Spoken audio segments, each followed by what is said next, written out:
Hello बच्चों, नमस्कार, good morning. कैसे हैं सभी लोग? उम्मीद करता हूं बहुत अच्छे होंगे और प्रैक्टिस और रिवीजन आप लोगों का अच्छा चल रहा होगा। चलाते जाओ क्योंकि दिन ऐसे ही आगे बढ़ते जाएंगे और जो सिलेबस है वो आपके ऊपर ऐसे ही हावी होता चला जाएगा। अभी शुरुआत है, हो सकता है कि आपको ऐसा लग रहा हो कि मैं चीजों को कंट्रोल कर सकता हूं अगर मैं 2-4 दिन नहीं पढ़ूंगा तो भी। लेकिन बच्चे भरोसा करो, ये कंट्रोल नहीं होती हैं क्योंकि केवल मैथ्स नहीं पढ़ना आपको। मैथ्स के साथ हिंदी, जीएस, रीजनिंग, बहुत सारे सब्जेक्ट हैं जिनकी 4-5 क्लास रोज आपके सिलेबस में प्लस होती चली जाती हैं। 1 या 2 दिन अगर आप क्लास छोड़ते हो तो ये सोचोगे आज 7-8 क्लास आपके प्लस हो गई और वो फिर लास्ट तक आप कवर नहीं कर पाओगे। मैं इसलिए आपको रोज याद दिलाता हूं कि आप रेगुलर अपनी स्टडी को मेंटेन करो, चाहे थोड़ा बहुत कम पढ़ लो लेकिन पढ़ो रेगुलर।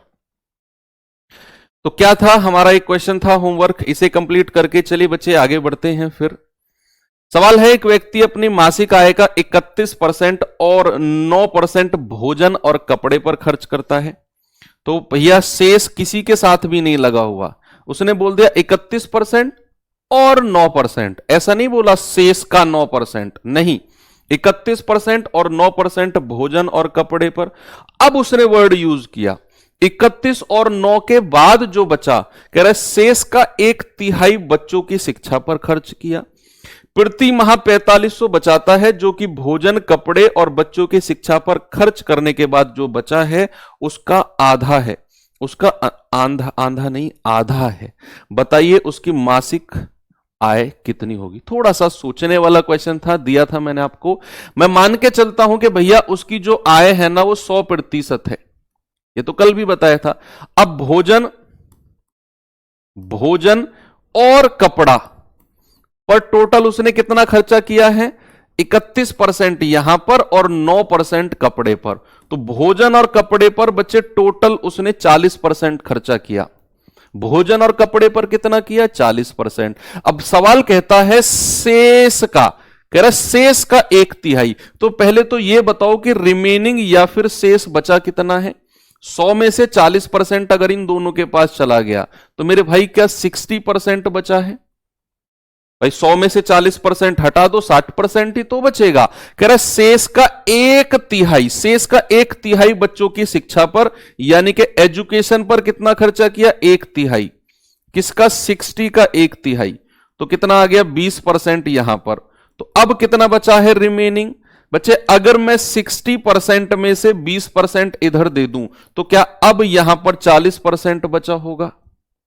फिर उसने बोला कि वह प्रति माह 4500 बचाता है जो कि भोजन, कपड़े और शिक्षा पर खर्च करने के बाद जो शेष बचा, तो भोजन, कपड़ा और शिक्षा पर खर्च करने के बाद तो 40% बचा है।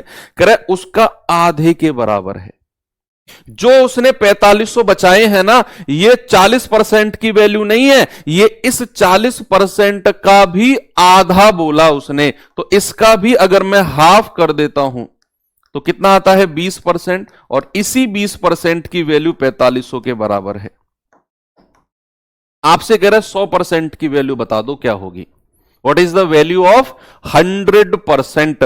तो आप कहोगे सर 1% और 100% निकाल लो, या फिर आप सीधा 20% से 100% अगर बनाना चाहते हो तो 5 से गुणा करनी पड़ेगी। भाई 20 पंजे 100 होता है ना, तो इधर भी 5 से गुणा कर दो।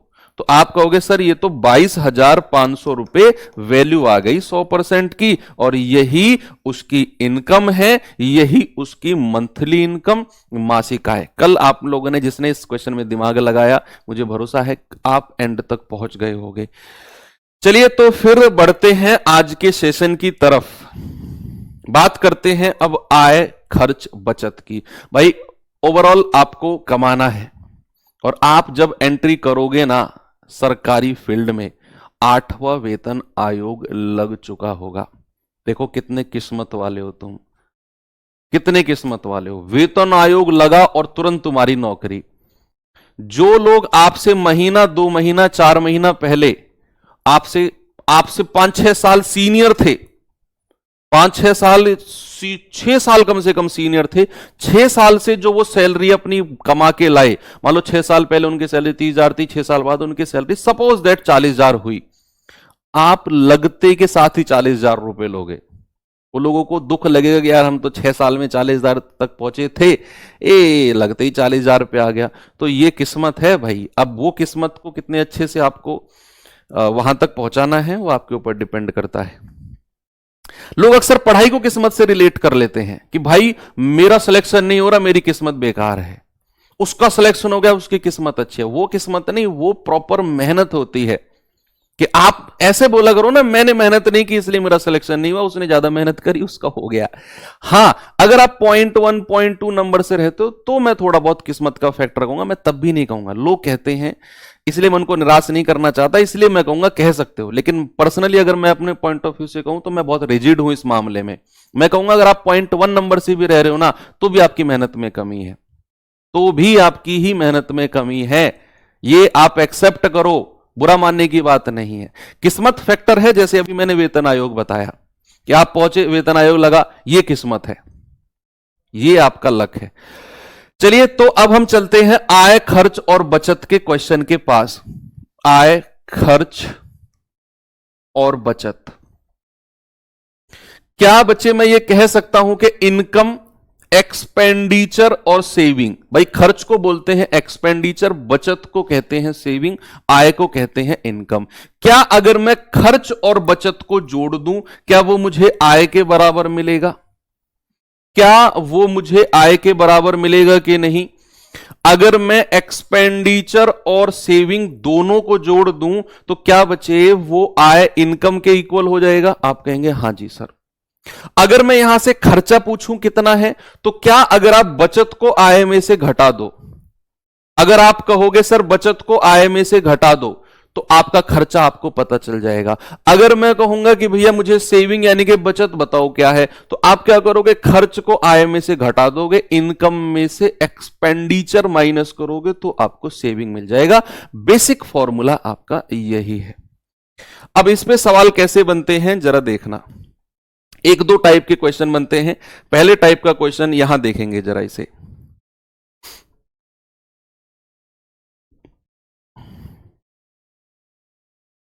सवाल है, एक व्यक्ति अपनी आय का 70% खर्च करता है। यदि उसका खर्चा 30% बढ़ता है और बचत 25% बढ़ती है, तो उसके वेतन में कितने परसेंट की वृद्धि होगी? बहुत ही बेहतरीन कॉन्सेप्ट के साथ क्वेश्चन कराऊंगा ये वाला मैं आपको। ऐसे क्वेश्चन में सबसे पहले जो पहली लाइन आपको दी होगी ना, सबसे पहली लाइन, उसको दोबारा पढ़ो। ये पहली लाइन को दोबारा पढ़ो और इस पहली लाइन से मुझे इनकम, एक्सपेंडिचर और सेविंग, आय, खर्च और बचत का रेशियो, जल्दी से जितना मैं पूछ रहा हूं केवल उतना जवाब बताओ मुझे कि पहली लाइन से आय, खर्च और बचत का अनुपात रेशियो क्या होगा। आप कहेंगे कि सर अगर मैं यहां पर इनकम लिख दूं, यहां पर एक्सपेंडिचर लिख दूं और यहां पर सेविंग लिख दूं, तो सवाल ने बोला है अपनी आय का 70% खर्च किया। एक बार और पढ़ो, अपनी आय का 70% खर्च किया, तो अगर मैं उसकी आय को 100 मान लूं तो उसने खर्चा कितना किया? 70। कितना किया बच्चे? उसने खर्चा किया 70। तो अगर 100 रुपए कमाए और 70 खर्च कर दिया तो बचाया कितना होगा? क्या 30 रुपया बचाया नहीं होगा? आप कहेंगे हां। रेशियो बना लो, ये 0 से 0 से 0 गया, आपका रेशियो आ गया 10, 7 और 3। ये रेशियो बनते ही आपका सवाल 60% खत्म हो गया। अब सवाल ने बोला है कि उसका खर्चा 30% बढ़ गया। बढ़ा यानी कि प्लस, तो यहां पर प्लस का 30% लिख दो खर्चे के नीचे। फिर कह रहा है उसकी बचत 25% बढ़ गई। बढ़ गई यानी कि प्लस, और अगर घटा बोलता कि घट गया तो माइनस का साइन लेता मैं, तो उसकी बचत भी 25% बढ़ गई, तो प्लस का 25% यहां लिख दो। बहुत बढ़िया तरीका बता रहा हूं, कोई जीरो वीरो नहीं मानना आपने। अब इनकी मल्टीप्लाई कर दो, सीधी सीधी मल्टीप्लाई कर दो। ये आ गया 210%, ये आ गया 75%।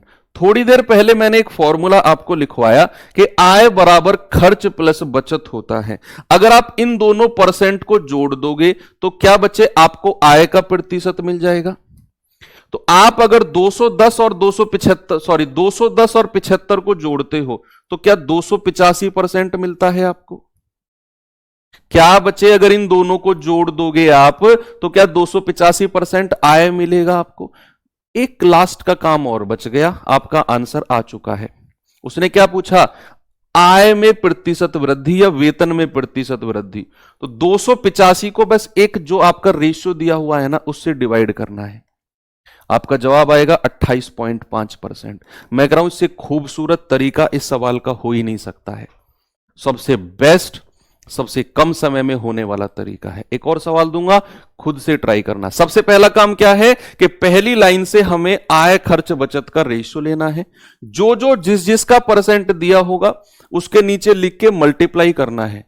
दोनों को जोड़ दिया, आय मिल गया, उसके रेशियो से डिवाइड कर दिया, आंसर आ गया। एक और सवाल दूंगा, तैयार रहना। अब आप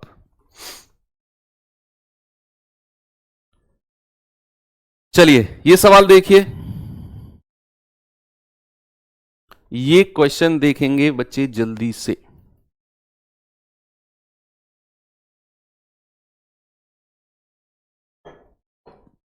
कह रहा है कि सुरेश अपनी मासिक आय का 85% खर्च करता है।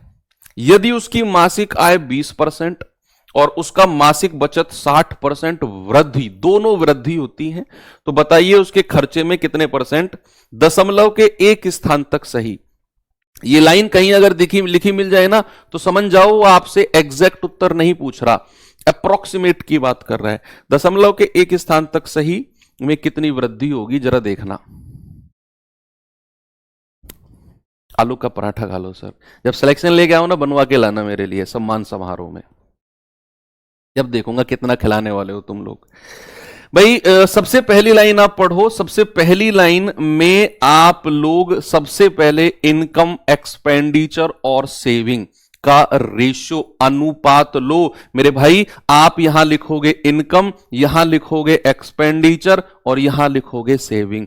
और आप कहोगे कि सर अगर उसने आय का 85% खर्चा किया है ना, तो अगर उसकी इनकम 100 है तो उसने 85 उड़ा दिया, खर्च हो गया।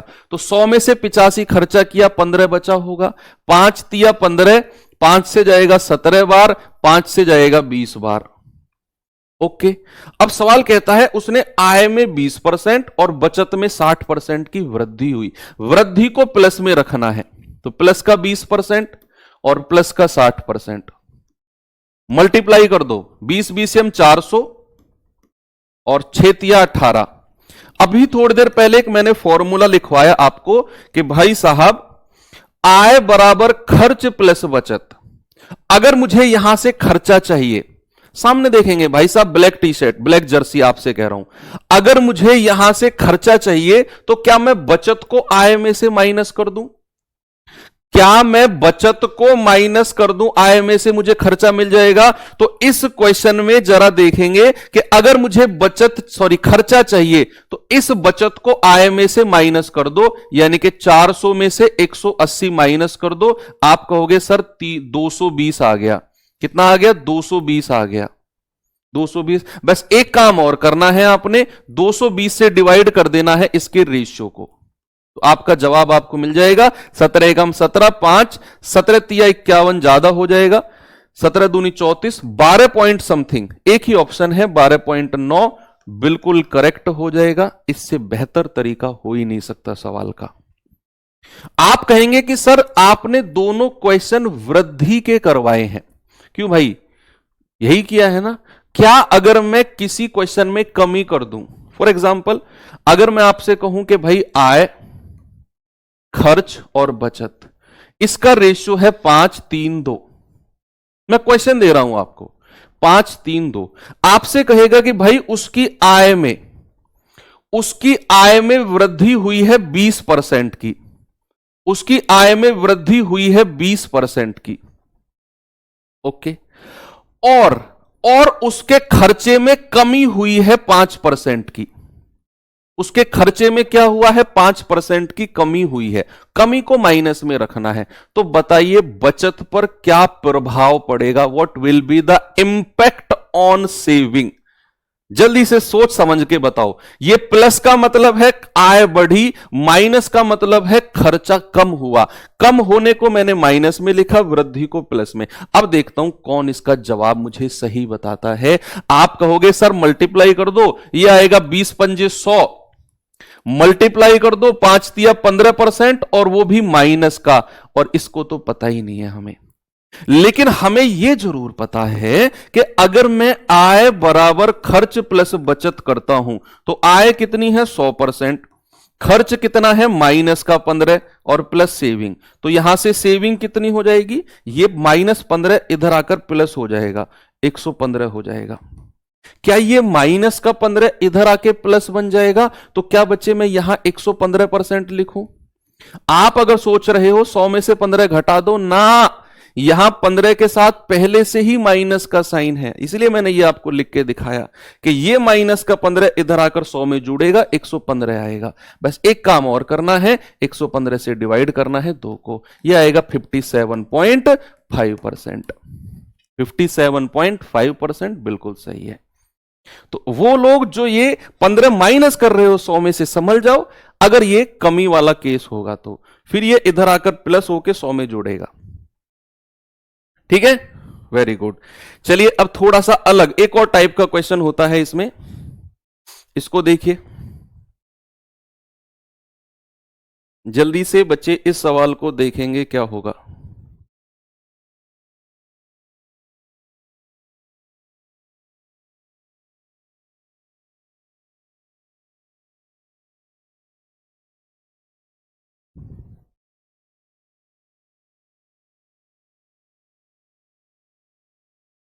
सवाल है रितु की आय रेणु की आय से 25% कम है।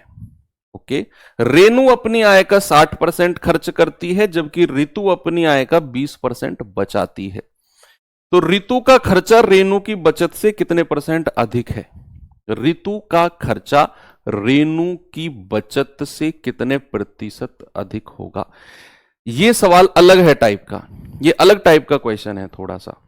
ये आय खर्च बचत का रेशियो नहीं है, वहां एक ही व्यक्ति की बात होती है, यहां 2 लोगों की बात हो रही है। कौन कौन है, रितु और रेणु। तो यहां रितु का केस अलग चलेगा, रेणु का अलग चलेगा।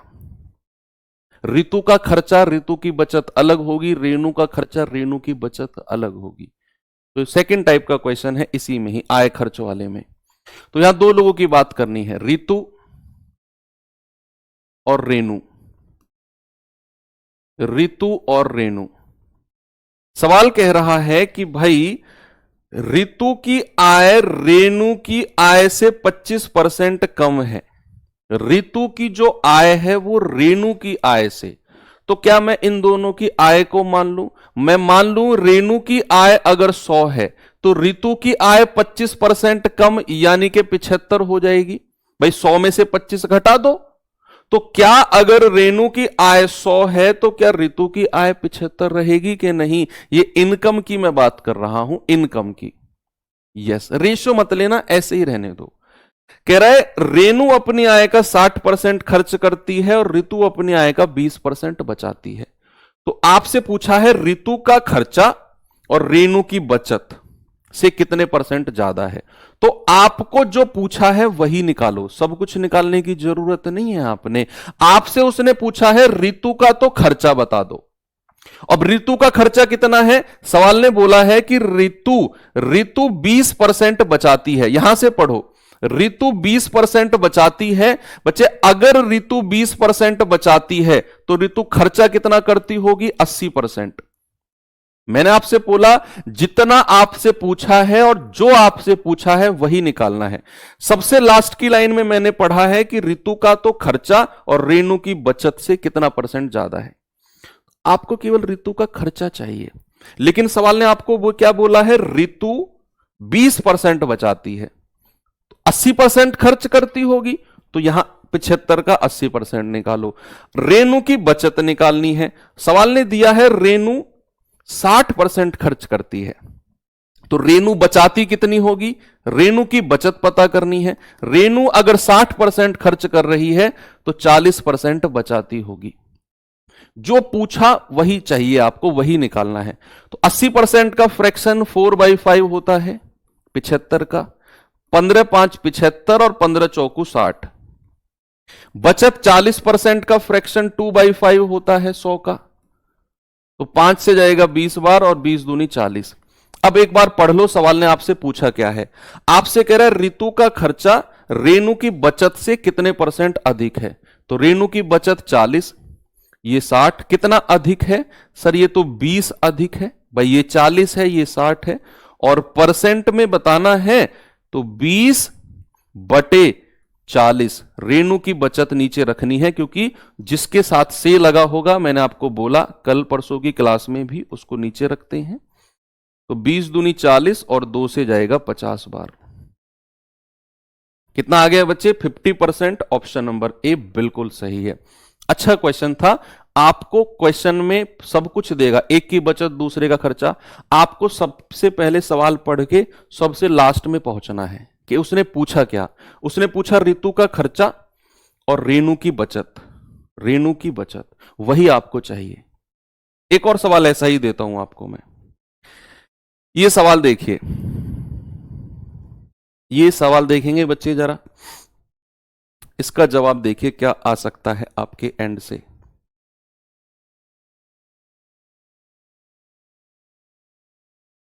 सवाल है ए की आय बी की आय से 80% अधिक है।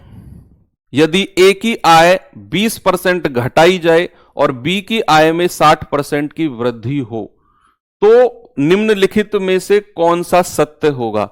ए की आय बी की आय के बराबर हो जाएगी, बी की आय ए की आय से 16% अधिक हो जाएगी, बी की आय ए की आय से 11 से 1/9% अधिक हो जाएगी, या ए की आय बी की आय से 11 से 1/9% घट जाएगी। ऐसे क्वेश्चन, ऐसे थोड़े स्टेटमेंट वाले क्वेश्चन एडिक्विटी ने पूछे हैं थोड़े थोड़े।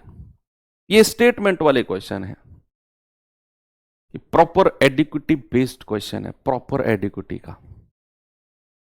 लेकिन डरना नहीं है, बहुत सिंपल क्वेश्चन है। बस क्या है, लैंग्वेज बना दी ताकि बच्चा डर जाए, यार ये तो स्टेटमेंट वाले क्वेश्चन आ गए। बिल्कुल भी नहीं डरना है। सवाल को पढ़िए आराम से। कह रहा है ए की आय बी की आय से 80% ज्यादा है, तो क्या मैं यहां से ए और बी की आय को मान सकता हूं कुछ। आप कहेंगे सर बिल्कुल मान सकते हो। अगर मैं यहां ए लिखूं बच्चा, यहां बी लिखूं, तो सवाल ने बोला है ए की आय बी की आय से 80% अधिक है। अधिक कौन है, ए, किससे, बी की आय से। तो अगर मैं बी को 100 मान लूं तो ए कितना हो जाएगा, 180। रेशियो मत बनाना, ऐसे ही रहने दो। अब सवाल ने आगे बोला ए की आय 20% घटाई गई और बी की आय में 60% की वृद्धि हुई। आप लोग ही मुझे बताओगे, अगर मैं किसी वैल्यू को 20% कम कर दूं तो वो कितने % हो जाएगी। अगर मैं 20% बच्चे कम करता हूं किसी वैल्यू को, तो क्या वो वैल्यू 80% हो जाएगी। भाई 20% कम करने के बाद कोई भी वैल्यू बचेगी कितनी, आप कहेंगे सर बचेगी 80% बचेगी। ये सब लिखने की जरूरत नहीं है, ये तो मैं आपको जस्ट समझाने के लिए लिख रहा हूं, जस्ट समझाने के लिए। और अगर किसी वैल्यू में 60% की, बी की वैल्यू में 60% की वृद्धि हुई है ना, तो 60% की वृद्धि के बाद कितने % हो जाएगी, 160% हो जाएगी। ये जस्ट आपको समझाने के लिए लिखा है मैंने। अब ये 80% किसका, 180 का। तो 80% का फ्रैक्शन होता है 4/5 180 का। 5 से जाएगा 36 बार और 36 चौके 144। भैया 160% का मतलब होता है 160/100 मल्टीप्लाई बाई 100, तो ये आएगा 160। अब सवाल ने क्या बोला है, पहला ऑप्शन। अब ऑप्शन बाई ऑप्शन चलेंगे। सवाल का पहला ऑप्शन कहता है क्या ए की आय बी की आय के बराबर हो जाएगी, है ये तो 144 है, ये 160 है, बराबर कहां से हो गई, बराबर तो है ही नहीं। कह रहा है बी की आय ए की आय से, ए की आय से 16% ज्यादा है। चलो चेक करते हैं भाई, ए की आय से कितना ज्यादा है ये। ए की आय है 144, बी की है 160। क्या ये 16 ज्यादा है? परसेंट में नहीं, संख्या में ही। तो कितने परसेंट ज्यादा है? 16 बटे किसकी आय से बोला है उसने? ए की आय से। तो जिससे बोलता है वो नीचे मल्टीप्लाई बाई 100। तो 16 निम्मा 144। और पहली क्लास का टेबल ओपन करके देखो, जिसको मैंने याद करने के लिए बोला था कि अगर 1/9 लिखा हुआ है तो भैया उसका परसेंटेज होता है 11 सही 1/9%। तो यहां पे जो बी की इनकम है ना, वो ए से 11 सही 1/9% ज्यादा है। ऑप्शन बी क्या कहता है? 16%। गलत। ऑप्शन सी क्या कहता है? बी की आय ए की आय से 11 सही 1/9। बिल्कुल सही जवाब है ऑप्शन नंबर सी। आपको डी चेक करने की जरूरत नहीं है। डी में वो कह रहा है घट जाएगी। घटेगी कैसे भैया? 144 से 160 हुआ है, ज्यादा होगी।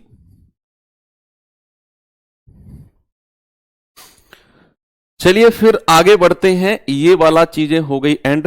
अब हम चलते हैं आगे। और आगे अभी तक हमने क्या पढ़ा?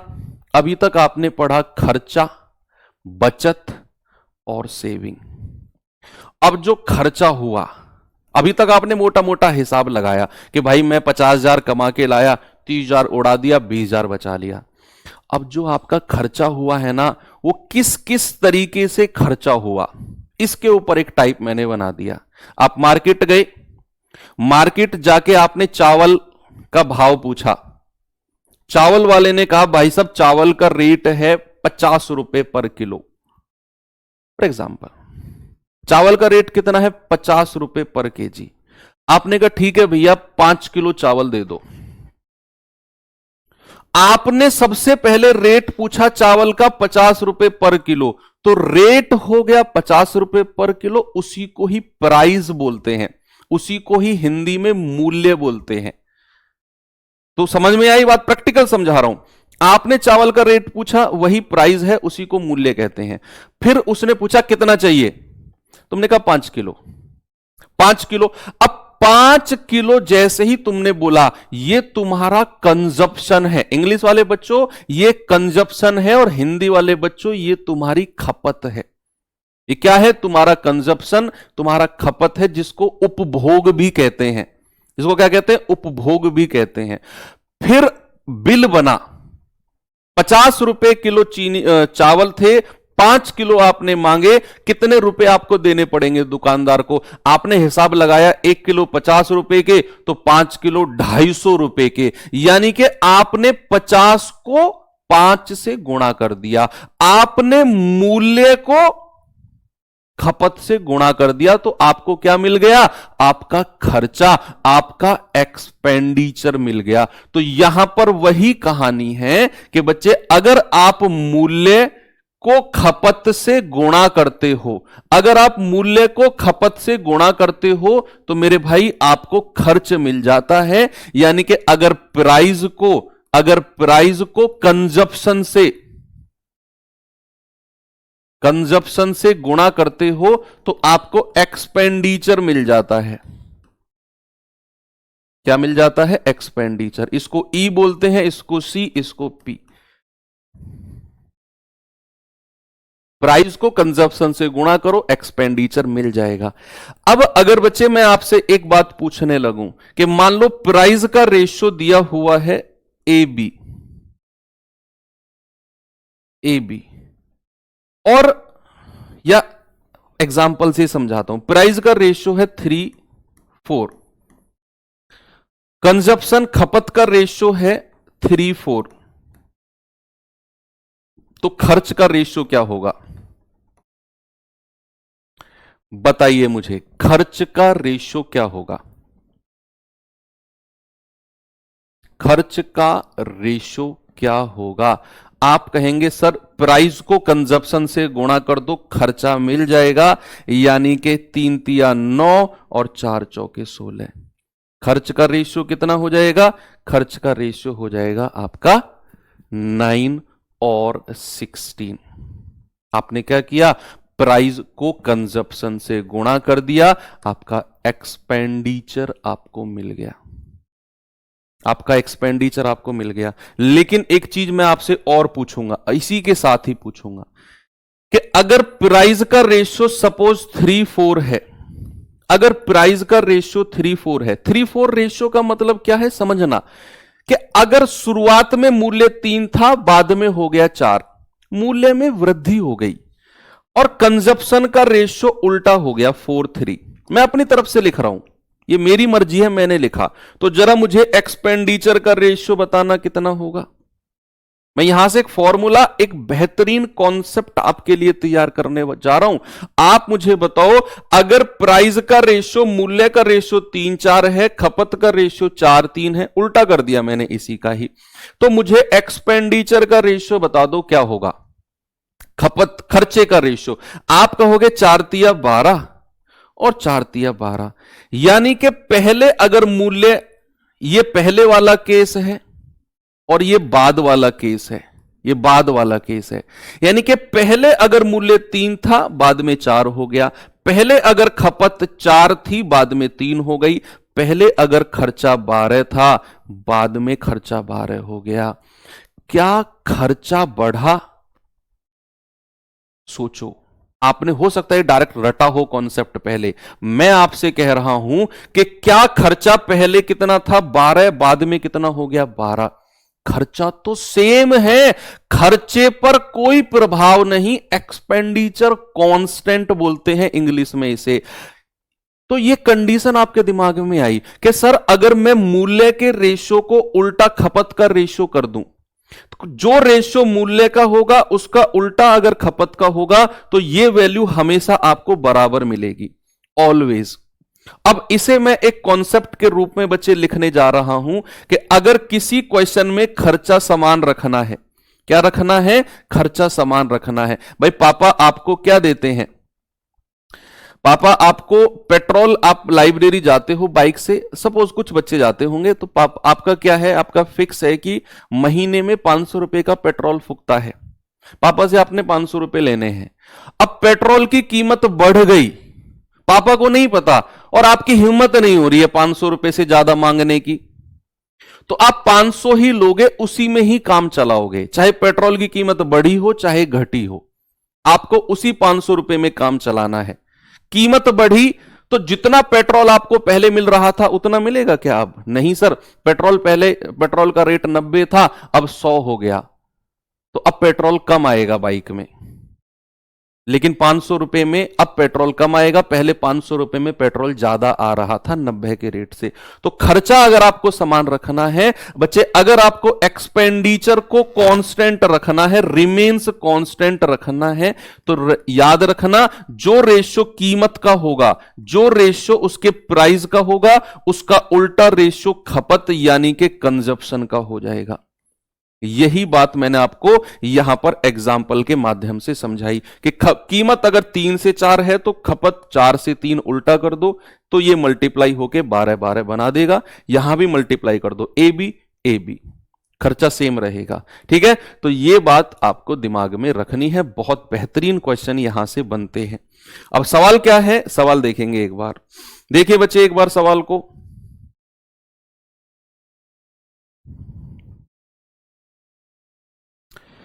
कह रहे यदि चीनी की कीमत 30% कम हो जाती है, कीमत 30% कम हो जाती है, तो एक गृहस्थ को चीनी की खपत में कितने % की वृद्धि करनी पड़ेगी ताकि चीनी पर उसका खर्चा कम ना हो, यानी कि उसका जो एक्सपेंडिचर है वो नहीं बदलेगा। उसने बोला है कि कीमत अगर 30% बढ़ी, कम हुई है ना, तो अपनी खपत को बढ़ाना चाह रहा है, वो कीमत कम हुई, खपत को बढ़ाना चाह रहा है ताकि उसके खर्चे पर कोई प्रभाव ना पड़े। तो सबसे पहले आप ये % जो दिया हुआ है इसका फ्रैक्शन, इसका भिन्न मुझे बता दो। आप कहोगे सर 3/10। तो प्राइस क्या बोला उसने, 30% कम। कम का मतलब क्या होता है मेरे भाई, 10 में से 3 घटा दो 7, और अगर खर्चा समान रखना है, अगर एक्सपेंडिचर को कांस्टेंट रखना है, तो जो रेशियो प्राइस का होगा, क्या कंजप्शन का रेशियो उसका उल्टा नहीं हो जाएगा? क्या ये 7 से 10 नहीं हो जाएगा? अभी तो बताया मैंने आपको, खर्चे को नहीं बदला उसने लिखा लास्ट की लाइन में ताकि उसका खर्चा कम ना हो। तो कितने की वृद्धि हुई है खपत में भैया? 7 से 10 हो गई खपत, प्लस का 3। और अगर परसेंट में बताना है तो 3 बटे, और पुरानी खपत कितनी है? 7 मल्टीप्लाई बाई 100, ये आ जाएगा 300 बटे 100, 7%। तो 7 चौको 28, 2 7 दूनी 14, 42 सही, 6 बटे 7%। ऑप्शन नंबर बी मेरा बिल्कुल करेक्ट है, 42 6 बाई 7%। ठीक है बच्चे, आगे चलूं और बताऊं सवाल आगे। एक और क्वेश्चन देखते हैं, इसको देखिए, करिए इसे।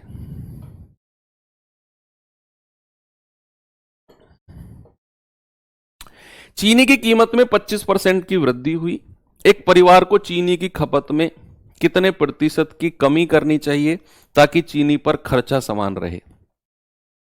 जिस भी क्वेश्चन में खर्चा समान होगा, याद रखना, हर उस सवाल में जो रेशियो कीमत का होगा उसका उल्टा रेशियो खपत का कर दो, कंजप्शन का कर दो। खर्चा समान का केस आपको मिल जाएगा। यहां खर्चा समान है, व्यय का मतलब एक्सपेंडिचर या खर्चा ही बोलते हैं। तो सबसे पहले 25% का फ्रैक्शन आप मुझे बता दो कितना आएगा? ये आएगा 1/4।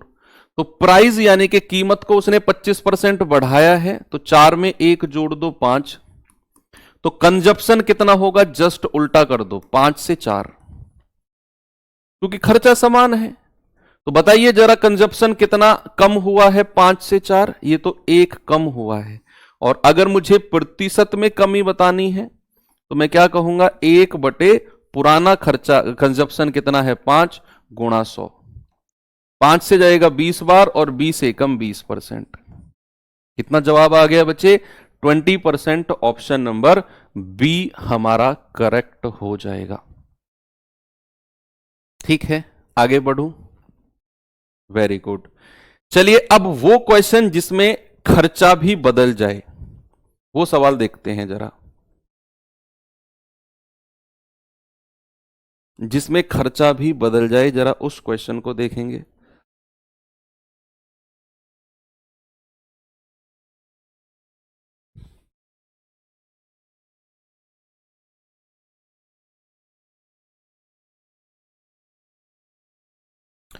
सवाल है, किसी खाद्य तेल की कीमत में 45% की वृद्धि हुई। ओके, बजट को संतुलित बनाए रखने के लिए रेखा इस तेल की खपत में 20% की कमी कर देती है। देखो, 45% की वृद्धि तो कीमत में हुई, रेखा ने खपत में 20% की कमी कर दी। कह रहा है बताइए तेल के कारण खर्चे में होने वाली वृद्धि कितनी होगी। अब यहां खर्चा समान नहीं है, वो पूछ रहा है खर्चे में वृद्धि कितनी होगी, ये पूछ रहा है। वो आपसे कह रहा है कीमत 45% बढ़ी तो रेखा ने खपत को 20% कम कर दिया। भाई तेल की कीमत बढ़ेगी तो हम लोग उसका कंजप्शन, अभी बीच में क्या हुआ था, साल 2 साल पहले प्याज के भाव बढ़ गए थे तो लोगों ने प्याज खानी कम कर दी थी। इवन जो ये बाहर ये लगे होते हैं स्टॉल वगैरह जो लगे होते हैं खाने के, इन्होंने तो प्याज देनी बंद कर दी थी कि भाई प्याज के रेट बढ़ गए। तो क्या करते हैं लोग, जब रेट बढ़ जाते हैं तो हम उसका कंजप्शन, हम उसकी खपत को कम कर देते हैं, खाना कम कर देते हैं। टमाटर के रेट बढ़ गए तो लोगों ने सब्जी में टमाटर डालने बंद कर दिए, नहीं तो सलाद में भी टमाटर लोग खा रहे हैं। तो रेट बढ़ा, लोगों ने उस चीज को कम कर दिया। यही चीज है कि भैया अगर कीमत 45% बढ़ी तो उसने क्या हुआ, अपने खपत को 20% कम कर दिया। कह रहा है बताओ खर्चा कितना परसेंट बढ़ा है। तो सबसे पहले 45% का फ्रैक्शन बता दो कितना होगा। 45 बटे 100, ये आ जाएगा 5 नाम 45, 5 से जाएगा 20 बार। दूसरा फ्रैक्शन है 20% का, इसका तो आप जानते हैं 1/5 होता है। सवाल कह रहा है कि कीमत के बारे में, कि कीमत 45% बढ़ी है, तो कीमत बढ़ी है तो प्राइस कितना हो गया, 20 में 9 जोड़ दो 29। कंजप्शन खपत के बारे में बोला है 20% कम कर दी, तो 5 में 1 कम कर दो 4, तो ये मल्टीप्लाई कर दो, खर्चे के बारे में मिलेगा 20 पंजे 100 और 29 चौकू 116। यानी कि जो उसका खर्चा था वो पहले 100 था और बाद में कितना हो गया, बाद में 116 हो गया। तो क्या मैं ये कह सकता हूं खर्चा कितना बढ़ा? सर वो तो 16 बढ़ा है। और अगर मुझे परसेंट में बताना है तो आप कहोगे 16/100 और मल्टीप्लाई बाई 100। 100 से 100 गया, आपका जवाब आएगा कि सर उसका खर्चा 16% बढ़ा है। कितना बढ़ा बच्चे? उसका खर्चा 16% बढ़ा है। बात सही है। आगे बढ़ूं मैं? चलिए, अब एक क्वेश्चन मैं बताना चाहता हूं आपको। ये एक बेहतरीन क्वेश्चन है, 2-3 क्वेश्चन मेरे पास हैं इसके जैसे। इसमें खर्चा समान वाली कंडीशन है, लेकिन ये आपको पहचाननी है कि क्या इसमें खर्चा समान होगा या नहीं। अगर आपने ये बात पकड़ ली कि इसमें खर्चा कांस्टेंट है, खर्चा समान है, तो आपका पहले वाला कॉन्सेप्ट कि जो रेशियो प्राइस का होगा उसका उल्टा रेशियो खपत यानी कि कंजप्शन का हो जाएगा। लेकिन आपको ये रटना नहीं, आपको समझना है सवाल में कि भैया खर्चा समान है या नहीं। आप कहोगे सर चीनी के मूल्य में 20% की वृद्धि हुई। चीनी के मूल्य में क्या हुआ? 20% की वृद्धि हुई। एक व्यक्ति 120 रुपए में 3 किलोग्राम चीनी कम खरीद पा रहा है। अब इस लाइन से बच्चे कंफ्यूज हो जाते हैं थोड़े से कि 120 रुपए में 3 किलोग्राम चीनी, तो वो सोचते हैं कि ये 3 किलो चीनी 120 रुपए में आई है। ऐसा सोचते हैं सच में? आप पढ़ो, आप भी यही सोचोगे कि भैया 20% की वृद्धि हुई और आप एक व्यक्ति 120 में 3 किलोग्राम कम खरीद पा रहा है, तो कहीं ना कहीं आपको ऐसा नहीं लग रहा कि ये 3 किलो चीनी 120 रुपए में आ रही है? ऐसा लग रहा है ना? लेकिन ये इसका मतलब नहीं है। कह रहा चीनी का बढ़ा हुआ मूल्य है। तो इससे पहले मैंने आपको वो बताया कि आप क्या समझोगे इसका मतलब, लेकिन इसका असली मतलब क्या है कि उस व्यक्ति के पास 120 रुपए टोटल है, उसके पास 120 रुपए टोटल है। ये जो उसने सवाल में बोला है ना 3 किलो चीनी कम खरीद पा रहा है, ये किसकी वजह से? ये बच्चे मूल्य में 20% की वृद्धि की वजह से है। इसका 120 से कोई लेना देना नहीं है। ये जो 3 किलो चीनी कम खरीद रहा है ना, मूल्य 20% बढ़ गया। उसके पास पहले भी 120 रुपए थे, मूल्य बढ़ने से पहले, और मूल्य बढ़ने के बाद भी उसके पास 120 रुपए ही है। बेचारे की जेब खाली है, घर से ही 120 रुपए लेके चला कि भाई चीनी लेके आनी है 120 रुपए की। अब जितनी वो घर से सोच के चला था उसको बोलते हैं मूल, ओरिजिनल, और जितनी उसे मिली वहां जाके दुकानदार ने जितना उसको दिया उसको बोलते हैं नया। जो घर से सोच के चला था कि भाई 120 रुपए लेके जा रहा हूं, फलाना फलाना चीनी खरीद के लाऊंगा, पता चला मार्केट में जाके 20% भाव बढ़ गया चीनी का, तो जितनी वो घर से सोच के चला था 120 में, अब उसको उतनी नहीं मिलेगी, उसको 3 किलो कम मिलेगी। लेकिन क्या इस 20% की वृद्धि से उसका जो खर्चा है वो बदलेगा? नहीं, उसने तो 120 पकड़ा दिए उसकी जेब में। या फिर जैसे आप एक एग्जांपल और समझो, आपकी आदत है आप पेट्रोल डलवाते हो बाइक में 100 रुपए का। हम लोग अक्सर ऐसा नहीं करते कि 1 लीटर डाल दो, 2 लीटर दे दो, 3 लीटर दे दो, कितने का हुआ? कभी पेट्रोल पंप पे ऐसा नहीं होता ना कि 3 लीटर डाल दो, बताओ कितने का हुआ? बहुत रेयर केस में होता है। हम कहते हैं 100 रुपए का डाल दो या 200 का डाल दो। हमें मतलब नहीं है पेट्रोल की कीमत बढ़ी है या कम हुई है, हमें पता है कि फिक्स 100 रुपए का डलवाना है। अब पेट्रोल पहले 90 रुपए का आ रहा था तो हमें ज्यादा पेट्रोल मिल रहा था, लेकिन पेट्रोल अगर 100 रुपए का हो गया तो उतना पेट्रोल नहीं मिलेगा जितना 90 का मिल रहा था। लेकिन हमारे पास तो पहले भी 100 रुपए का डलवा रहे थे, अब भी 100 रुपए का पेट्रोल डलवा रहे हैं, हमें मतलब ही नहीं है कीमत बढ़ो या कम हो।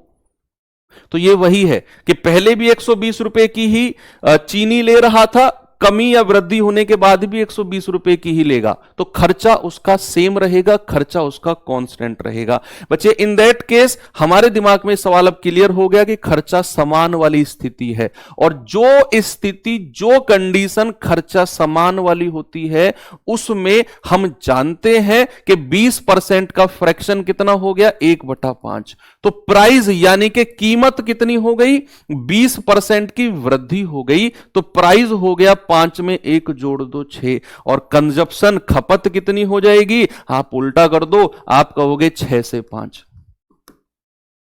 क्योंकि हम ये समझ गए कि इसमें खर्चा सेम है, उसका कांस्टेंट है, और वो कितना है, 120 रुपया है। खर्चा कितना है, 120 रुपया है, कांस्टेंट है।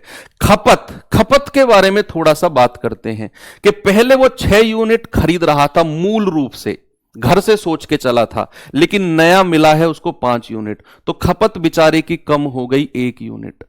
पहले सोच रहा था 6 मिलेगा, बाद में मिला है 5, 1 यूनिट कम हो गई, लेकिन सवाल में कह रहा है 3 किलो कम, तो 1 यूनिट का मतलब 3 किलो। अब यहां से बच्चे 4 सवाल बनते हैं। पहला सवाल बनता है उसका मूल कीमत, तो मूल कीमत के लिए उसकी मूल खपत बताओ कितनी होगी। आप कहोगे 1 यूनिट 3, 6 यूनिट 18, मूल खपत आ गई 18। तो मूल कीमत पूछेगा आपसे, ओरिजिनल कीमत यानी कि घर से कितनी कीमत वो सोच के चला था कि चीनी की ये रेट होगा, तो 120 बटे खपत 18 डिवाइड कर दो, ये उसकी मूल कीमत होगी। लेकिन आपसे ये नहीं पूछा, आपसे पूछा है कि भैया मूल खपत 18 है, 120 रुपए है, 120 बटे 18, 6 तिया 18, 20 बटे 3 रुपए पर किलो, 20 बटे 3 रुपए पर किलो। और अगर आपसे जो सवाल में पूछा है बढ़ा हुआ मूल्य यानी कि वो नया मूल्य पूछ रहा है, तो बच्चे 1 यूनिट 3 किलो, 5 यूनिट कितना आएगा, 15 किलो। 5 यूनिट कितना आ गया, 15 किलो। तो नई कीमत कितनी हो जाएगी, नई कीमत हो जाएगी 120 बटे 15, ये आ जाएगा 8 रुपए पर किलो। ये सवाल आपका इतना सा ही था, बस सवाल इतना सा ही था। ये तो मैंने आपको एक्स्ट्रा बताया है कि अगर आपसे मूल कीमत पूछेगा तो ये वाला पार्ट करना है, नई कीमत पूछेगा तो ये वाला पार्ट। एक और सवाल दूं, खुद से करेंगे, देखना, निराश मत करना मुझे, जल्दी से जवाब बता दो इसका। सभी बच्चे बताएंगे क्या जवाब होगा इसका।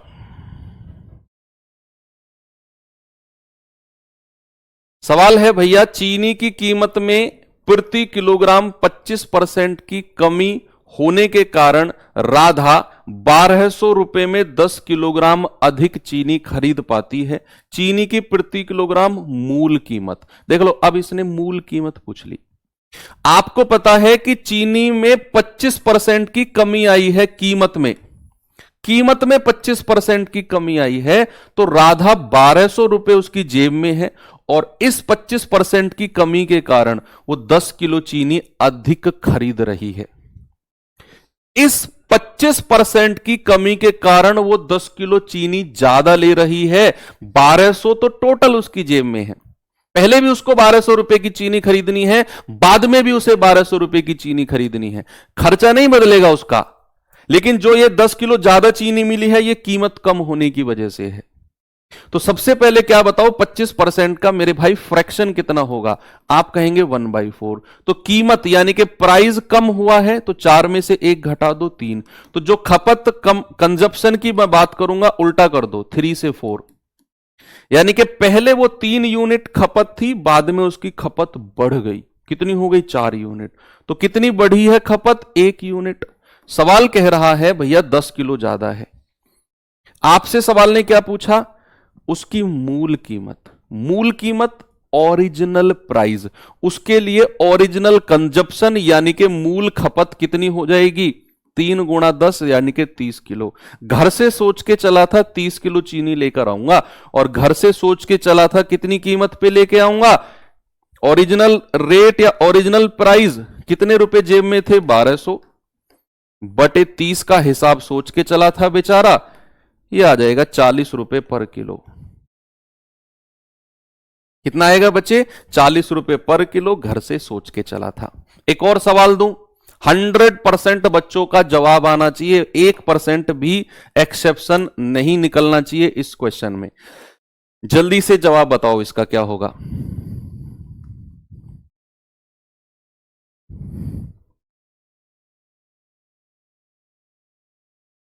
कह रहे गेहूं के मूल्य में 6 सही 1/4% की कमी के कारण एक आदमी 135 रुपए में 1 किलोग्राम अधिक गेहूं खरीद पाता है। प्रति किलोग्राम उसकी मूल दर, प्रति किलोग्राम उसकी क्या बतानी है? मूल दर, ओरिजिनल प्राइस क्या है?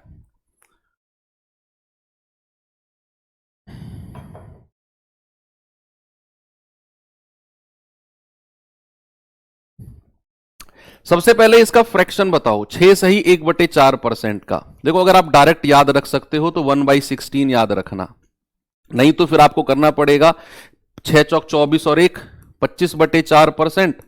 फिर आप परसेंट को हटाओगे, नीचे 100 से डिवाइड करोगे, 25 चौकू 100, 1/4 चौक 16। लेकिन मैं कहूंगा इसे डायरेक्ट याद रखो, 6 सही 1/4% का 1/16 होता है। ये स्क्रीन ठीक कर देना ऊपर। 6 सही 1/4%, अरे वो साइड से बटन दबा दो ना, कोई भी बटन दबा दो, नीचे वाला ऑफ ही कर दिया, चलो कर दो, ऑन हो जाएगा। ठीक है, तो आपको पता है 6 सही 1/4% की कमी हुई है। कमी का मतलब है 16 में से 1 कम कर दो 15, तो भैया इसकी कंजप्शन कितना हो जाएगा? 15 से 16, यानी कि उसकी पुरानी खपत अगर 15 थी तो नई कितनी हो जाएगी? 16। कितनी बढ़ी? 1 यूनिट। और सवाल के अकॉर्डिंग 1 किलोग्राम। आपसे उसने क्या पूछा है? मूल दर। तो मूल दर के लिए मूल खपत पता होना जरूरी है। घर से कितना सोच के चला था? 15 किलो खरीदूंगा भाई, और कितने रुपए में? 135 में। तो मूल कीमत कितनी हो जाएगी? मूल कीमत कितनी हो जाएगी? आप कहेंगे सर 135/15, यानी कि 9 रुपए पर किलो। 9 रुपए पर किलो आपका जवाब है, ऑप्शन नंबर सी। सभी बच्चे, एक भी बच्चे का जवाब अलग नहीं है, सबका 9 है। वेरी गुड, मजा आ गया।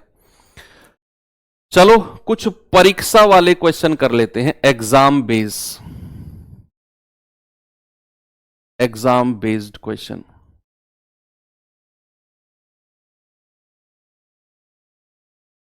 Exam based question type 12। Exam based question में क्या है भैया? मुझे एक बात बताओ, आप एग्जाम दोगे, आपने कॉलेज, आपने स्कूल के एग्जाम दिए होंगे। स्कूल के तो सबने दिए होंगे, कॉलेज के हो सकता है कुछ लोगों ने नहीं दिए हों, लेकिन स्कूल के तो सबने दिए होंगे। तो स्कूल के एग्जाम में आपने एक चीज पढ़ी कि भैया अगर आपको पास होना है ना तो आपको 40% नंबर चाहिए।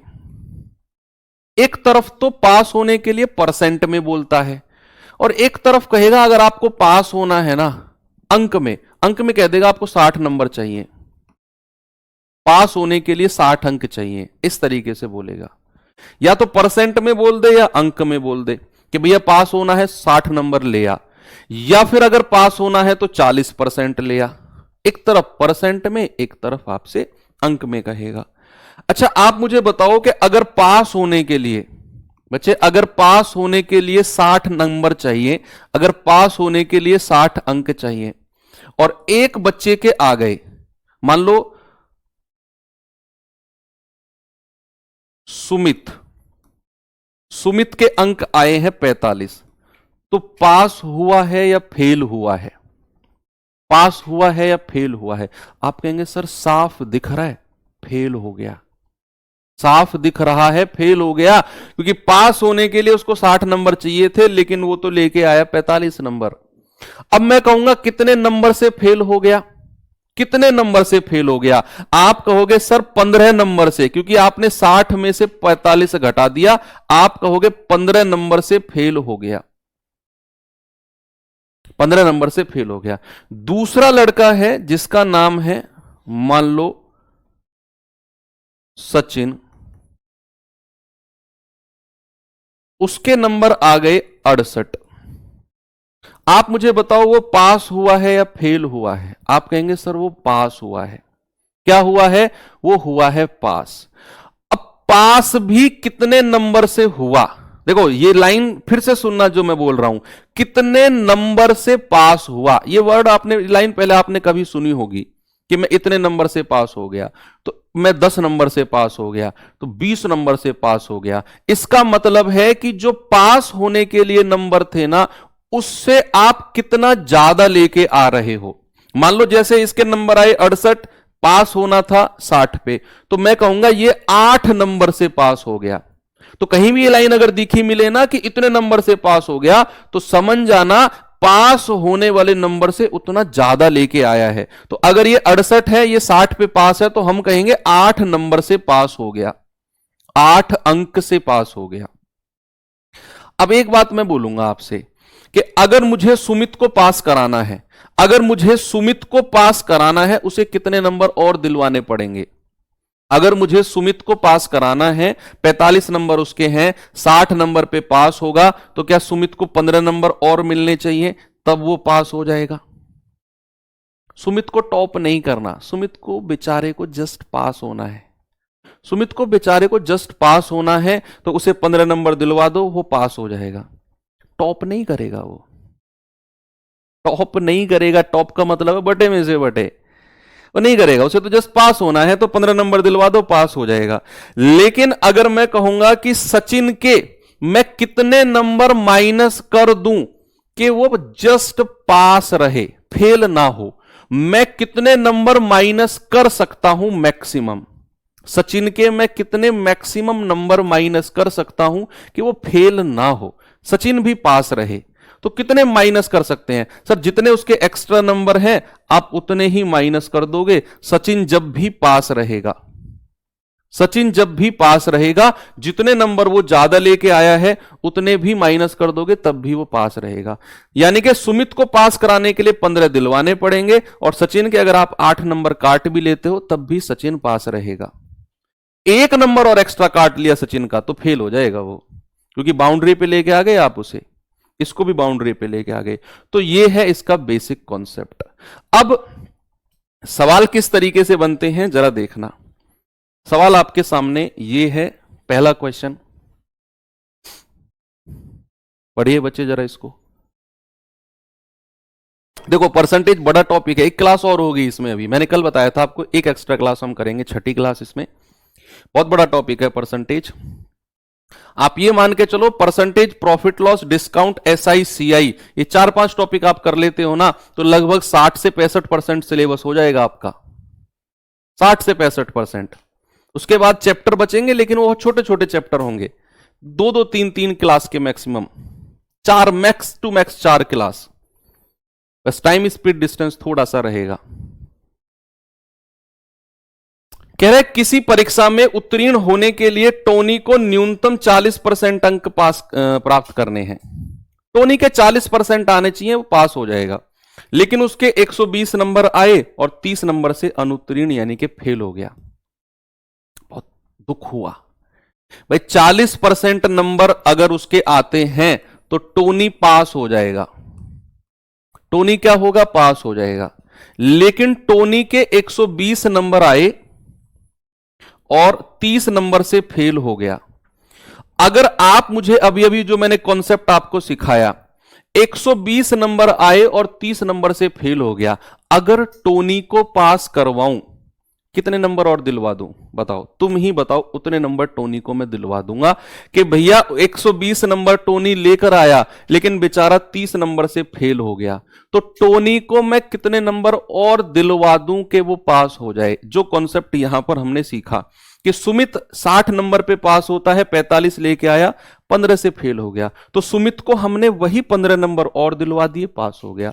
तो बच्चे क्या मैं सुमित को ये वाले 30 नंबर दिलवा दूं, पास हो जाएगा। तो क्या ये 40% के बराबर हो जाएंगे इसके नंबर? अगर मैं सुमित को 30 नंबर दिलवा दूं तो क्या सुमित के नंबर, क्या सुमित के अंक 40% के बराबर होंगे कि नहीं? आप कहेंगे बिल्कुल सही कह रहे हो सर, कि जैसे ही उसको 30 नंबर मिले तो फिर तो 40% के बराबर हो गए उसके अंक। 100% की वैल्यू बता दो। पूर्णांक हमेशा 100% होता है। मैक्सिमम मार्क्स या टोटल मार्क्स हमेशा 100% होगा।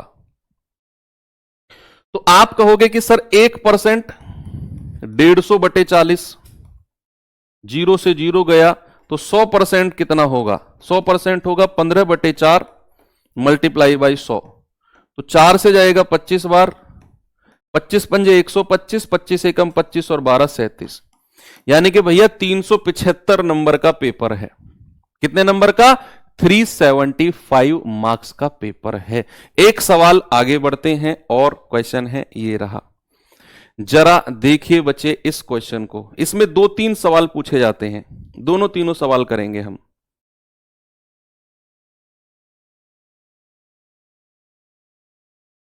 कह रहा है एक परीक्षा में राधा ने 20% अंक प्राप्त किए और 10 नंबर से फेल हो गई। राधा 10 नंबर से फेल हो गई। सीता ने 30% नंबर प्राप्त किए जो कि पास होने वाले नंबर से अधिक थे 20। तो परीक्षा टोटल अंक कितने हैं? यहां दो लोगों की बात हो रही है बच्चे। दो लोग हैं, कौन कौन? राधा और सीता। दो लोग हैं, राधा और सीता। सवाल ने क्या बोला? सवाल ने बोला कि राधा के 20% अंक आए, 10 नंबर से राधा फेल हो गई। तो राधा के नंबर कितने आए हैं? 20%। और राधा फेल कितने नंबर से हो गई है? राधा फेल, यहां पे लिख देता हूं राधा के, कि वो 20% नंबर आए, 10 नंबर से फेल हो गई, तो माइनस का 10 लिख दो। फिर बात आती है, कैसे समझाऊं आपको? ऐसे लिखते हैं कि भाई यहां पे लिखो राधा, यहां पे लिखो सीता। राधा के 20% नंबर आए और राधा 15 नंबर से फेल हो गई। फेल हो गई कितने नंबर से? 10 नंबर से। सीता के 30% नंबर आए और सीता 20 अंक अधिक लेकर आ गई, यानी कि पास होने वाले अंकों से 20 नंबर ज्यादा ले आई सीता, प्लस का 20। अच्छा, अब आप मुझे बताओ, अगर मुझे राधा को मुझे पास करवाना है, अगर मुझे राधा को पास करवाना है, राधा के पास 20% नंबर है। राधा के पास कितने नंबर हैं बच्चा? 20%। तो राधा को अगर मुझे पास करवाना है तो ये 10 नंबर उसको दिलवा दूं मैं, पास हो जाएगी। ये 20% में मत जोड़ना 10, 30% मत करना, ये परसेंट है और ये अंक है। राधा के पास 20% अंक है, 10 नंबर से फेल हो गई, उसको मैं 10 अंक और दिलवा रहा हूं कहीं से, तो पास हो गई। अगर मैं सीता के पास कितने अंक हैं? 30%, और सीता जो है वो 20 नंबर ज्यादा लेके आई है। मैंने थोड़ी देर पहले कॉन्सेप्ट सिखाया, अगर मैं सीता के 20 नंबर काट भी लूं, क्या सीता पास रहेगी? फेल थोड़ी हो जाएगी। तो अगर मैं सीता के 20 नंबर काट भी लूं तब भी सीता पास रहेगी। तो क्या ये दोनों कंडीशन पास की हो गई? ये भी पास, ये भी पास, दोनों को बराबर कर दो।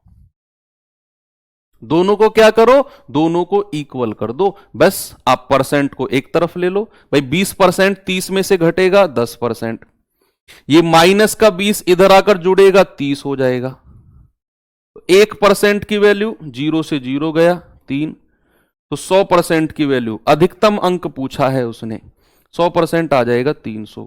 और अधिकतम अंक या पूर्णांक कितना हो गया? 300। पूर्णांक कितना हो गया? 300। मैंने आपसे क्या बोला?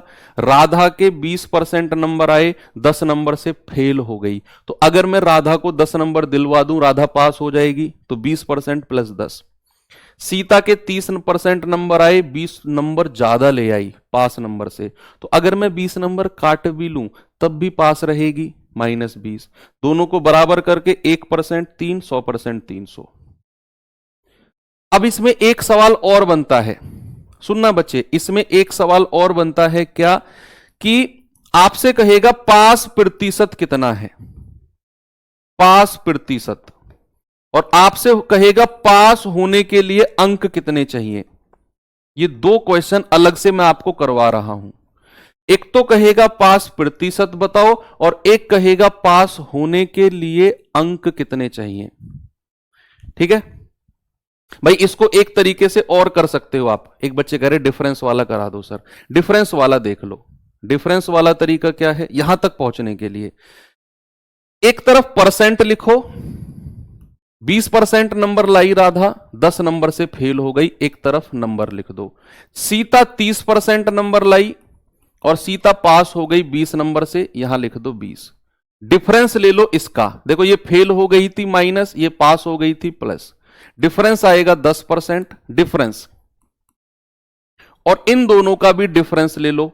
बच्चे याद रखना, माइनस और प्लस का डिफरेंस हमेशा जुड़ता है, माइनस और प्लस का डिफरेंस हमेशा ऐड होता है, माइनस और प्लस। क्योंकि ये फेल हो गई 10 नंबर से, -10, ये 20 नंबर ज्यादा ले आई, प्लस का 20, तो माइनस प्लस का डिफरेंस जुड़ेगा, इन दोनों का डिफरेंस 10। तो 1% की वैल्यू कितनी आएगी? 3, है ना, 0 से 0 कट गया। अब आपसे 2 क्वेश्चन और पूछेगा, 2 क्वेश्चन पूछेगा पास होने के लिए परसेंट और पास होने के लिए अंक। तो उस केस में आपको क्या करना है कि 1% की वैल्यू अगर 3 है तो 20% की वैल्यू कितनी हो जाएगी? 20% की वैल्यू 3 गुणा 20, आप कहोगे 60, यही कहोगे। तो 60 अंक लेकर आई है राधा और 10 अंक से फेल हो गई, तो 10 अंक और दिलवा दो। तो राधा को पास होने के लिए 70 नंबर चाहिए। भाई ये 60 अंक तो राधा के आए हैं, मैंने 20% को अंकों में बदल दिया, क्योंकि राधा के 20% अंक है ना, मैंने उसे नंबर में बदल दिया। 1% 3, 20% 60, ये तो राधा के नंबर हैं। और अगर वो 10 अंक से फेल हो गई तो उसे 10 अंक और दिलवा दो, पास हो जाएगी। 70 नंबर चाहिए पास होने के लिए। परसेंट कितना चाहिए? इसे उल्टा कर दो कि भाई 3 अंक का मतलब 1%, तो 10 अंक का मतलब कितना है? 10 अंक का मतलब हो जाएगा 1/3 गुणा 10, यानी कि 10/3%। 20% राधा के पास ऑलरेडी है और 10/3% आपने इसको बदल दिया, यह आ जाएगा 70/3%। परसेंट में अगर देखना हो तो 70/3% पास होने के लिए, और अंक में देखना हो तो 70 नंबर पास होने के लिए। ठीक है, ये आपसे 2 एक्स्ट्रा क्वेश्चन पूछ सकता है। चलिए एक क्वेश्चन और करिए जल्दी से, फिर मैं एक क्वेश्चन आपको होमवर्क दे दूंगा। कह रहा है ए 67% अंक प्राप्त करता है, जो कि उत्तीर्ण अंक की तुलना में 192 ज्यादा है, जबकि बी 27% अंक प्राप्त करता है और 48 अंकों से फेल हो जाता है। बताइए पास होने के लिए कितने अंक चाहिए? इस बार उसने टोटल अंक नहीं पूछे, पास होने के लिए। तो भैया एक के आए हैं 67% और वो 192 ज्यादा ले आया, प्लस 192। दूसरे वाले के आए हैं 27% और वो 48 अंक से फेल हो गया। तो दोनों तरफ डिफरेंस ले लो, ये गया, ये आ जाएगा 40%, और माइनस और प्लस का डिफरेंस हमेशा जुड़ेगा। ऑलवेज रिमेंबर, 8 2 10, 9 और 4 13 और 1 14, 1 और 1 2। तो 40% की वैल्यू 240 के बराबर कर दो। 1% की वैल्यू कितनी आएगी? 240/40, आप कहोगे 6 अंक। अगर वो ये कहता पूर्णांक कितने हैं या कुल कितने अंकों का पेपर है, पूर्णांक या कुल कितने अंकों का पेपर है, तो 100% बराबर 600, सवाल खत्म था। 1% 6, 100% 600, सवाल ओवर।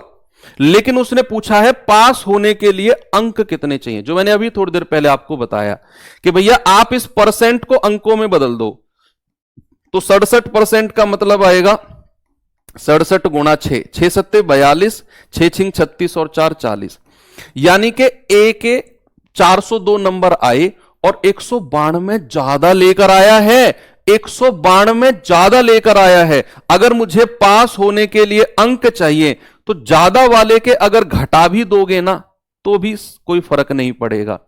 402 में से अगर 192 घटा भी दोगे, भाई वो 192 ज्यादा लेकर आया है, अगर 192 घटा भी दोगे तब भी वो पास रहेगा। तो अगर 410 में से 192 घटाओगे तो ये कितना आएगा? 210, यानी कि तब भी वो पास रहेगा। ऑप्शन नंबर ए मेरा बिल्कुल सही है। एक सवाल मैं होमवर्क दे रहा हूं, इसमें दिमाग लगाना। कल हम यहीं से शुरू करेंगे और कल इस चैप्टर को बच्चा हम एंड कर देंगे, चुनाव वगैरह वाले सवाल जो भी बचे हुए हैं हमारे। ठीक है, तो हैव अ नाइस डे, जय हिंद।